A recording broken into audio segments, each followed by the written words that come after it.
कैसे हैं आप सब? आशा करती हूँ आप सब अच्छे होंगे, स्वस्थ होंगे। स्वागत है आपका इस कक्षा में। आइए आज हम पढ़ते हैं संस्कृत का अध्याय 2 चतुरः बीरबल। चतुर बीरबल। अब बीरबल का नाम अगर आया है तो आपने सुना होगा अकबर और बीरबल। इन दोनों का नाम हमेशा से एक साथ दिया जाता है। अगर बीरबल का नाम लो तो अकबर याद आता है और अकबर का नाम याद लो तो बीरबल। तो बीरबल जो है अकबर के जो जितने भी मंत्री थे उन सब मंत्रियों में से एक था और बहुत ही बुद्धिमान था। उसके पास हर समस्या का समाधान होता था, है ना? हर प्रश्न का हल होता था। सभी उसके सामने मतलब एक तरह से फेल थे। तो यही जो उसका गुण था तो वहाँ जो राजा के राज्य में मतलब उसके महल में जो लोग रहते थे, जो मंत्री रहते थे होते वो सब उससे ना जलन यानी ईर्ष्या करते।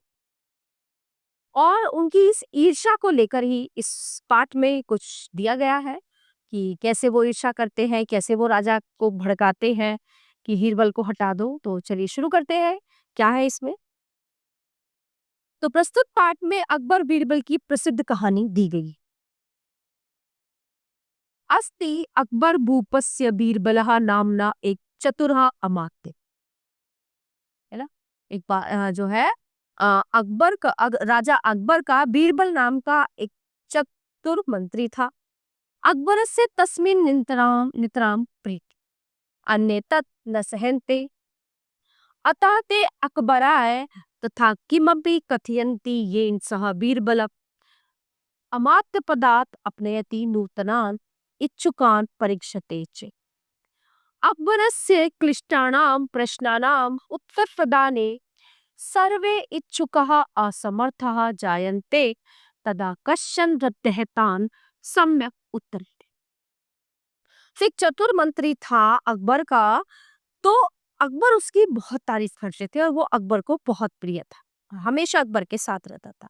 और ये बात जो वहां के मंत्री थे महल के, उनको ये बात पसंद नहीं थी। वो उसे ईर्ष्या करते थे और राजा से उसकी बुराइयां करते थे और वो कहते थे, राजा से कहते थे कि वो बुद्धिमान नहीं है, ये है वो है, आप उसको हटा दीजिए। तो राजा ने कहा ठीक है, मैं बीरबल को हटा दूंगा उसके मंत्री पद से, लेकिन अगर तुम में से कोई एक इस पद को ग्रहण कर सकता है तो बारी बारी से आइए और मेरे प्रश्नों का उत्तर दीजिए। अब राजा भी परीक्षा, वो तो है ना, अगर किसी को कोई पद ग्रहण करना है तो उसके लिए परीक्षा पास करनी होती। तो यही राजा ने सबके सामने प्रस्ताव रखा। तो सभी मंत्री वहां पे आए और एक बूढ़ा व्यक्ति भी वहां पर आए, लेकिन राजा के जो मंत्री थे राजा के प्रश्नों पर खरे नहीं उतरे, है ना ही वो उत्तर दे पाए। तो उसके बाद एक बूढ़ा व्यक्ति आता है और वो फिर उसके राजा के प्रश्नों के उत्तर देता है। तो राजा के क्या क्या प्रश्न थे? अकबर सागरे मौक्तिक्षुक्तया कति विद्यन्ते। तो कहता है कि सागर में कितने मोती हैं? तो बुजुर्ग कहता है सर्वेशाम जीवनानाम नेत्र परिमितः। जितना सभी मनुष्यों के आंखें हैं, नेत्र है, सभी प्राणियों की जितनी आंखें हैं उतने ही समुद्र में होती है। अकबरा कहाँ अंधकारम न पश्यति वृद्धः सूर्य। कि अंधकार को कौन नहीं देख सकता? तो वो उत्तर देता है बूढ़ा कि सूर्य नहीं देख सकता। अकबरा कस्य पुत्रः श्रेष्ठः किम पुष्पम श्रेष्ठम और कस्य दंतः श्रेष्ठः। तो राजा पूछता है कि किसका पुत्र बलवान है, ठीक है, कौन सा फूल श्रेष्ठ है यानी महान है, और कौन सा दांत महान है। तो वो बूढ़ा आदमी क्या उत्तर देता है? धेनुपुत्र वृषभा श्रेष्ठः स्वपरिश्रमेण जनेषु धान्यं वितरति सः। कार्पास पुष्पं विना न वस्त्रलाभः अतः तत् श्रेष्ठम्। हलस्य दन्तः श्रेष्ठः स सस्य लाभस्य कृते आवश्यकम खलु। अब वो वृद्ध क्या उत्तर देता है कि पुत्रों में जो है गाय का पुत्र श्रेष्ठ होता है, बैल, है ना, क्योंकि वो खेत जोत के अनाज सभी को देता है। फूलों में कपास का फूल श्रेष्ठ होता है क्योंकि कपास से कपड़ा बनता है और सभी व्यक्ति कपड़ा पहनते हैं, है ना। अगर कपास नहीं का फूल नहीं होता तो वस्त्र बनाना असंभव था। और दांतों में दंत, दांत में जो हल का दांत है, हल जोतने वाला हल होता है ना, जो हल का दांत है वो श्रेष्ठ है क्योंकि हल से खेत जुतता है और खेत में बीज बोया जाता है, अनाज बोया जाता है। अकबर का कह व श्रेष्ठ भूप। तो अकबर पूछता है कि सबसे महान राजा कौन है? तो वृद्ध कहता है मेघः यथा स विश्वस्य पोषक है। तो कहता है वर्षा। वर्षा सबसे बड़ा राजा है क्योंकि वो सबका पूरे विश्व का पालन करती है। अकबरः सभायां जनानां चित्ते अधुना कः विचारः तिष्ठति। सुवृद्धः अकबरस्य राजसिंहासनं राजपदं च चिरं तिष्ठनाम इति।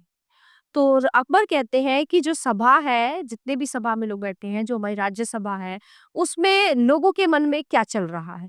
तो बीरबल कहते हैं कि लोगों के मन में विचार आ रहा है कि हमारे राजा हमेशा इस राजपद पर, इस सिंहासन पर हमेशा विराजमान रहे।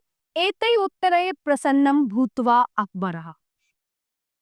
तो ये प्रश्न सुनकर इन प्रश्नों के उत्तर सुनकर अकबर जो है बहुत खुश होता है। खुश होके वो कहता है कि त्वं बीरबलात् अपि प्रस्तरः अमात्यः इति।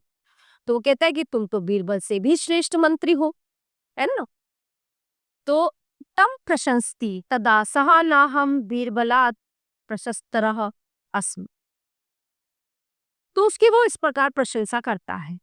तो तब वो बूढ़ा उनसे कहता है कि मैं बीरबल से ज्यादा श्रेष्ठ नहीं हूँ। इति कथ्यति स्वजटा अपनयति। तो ये कहते हुए वो अपनी जटाओं को हटा देता है। जो उसने बूढ़े ने सिर पर जटाएं पहनी होती है वो उनको हटा देता है। तदा हम तम एव बीरबलम जना पश्यन्ति चकिता च जायन्ते। अकबरः तम प्रशंसति पुनः तस्मै एव च अमात्य पदम यच्छति। तो जब वो अपनी जटाओं को हटा देता है तो उन जटाओं के पीछे कौन होता है? बीरबल। तो बीरबल को देख के प्रश्न बहुत खुश होते हैं, प्रसन्न होते हैं और उसकी प्रशंसा करते हुए वो फिर से मंत्री पद बीरबल को दे देते हैं। प्यारे बच्चों, ये पाठ यहीं पे समाप्त होता है। आशा करती हूँ आपको अच्छे से समझ आया होगा। मिलते हैं अगली कक्षा में। धन्यवाद।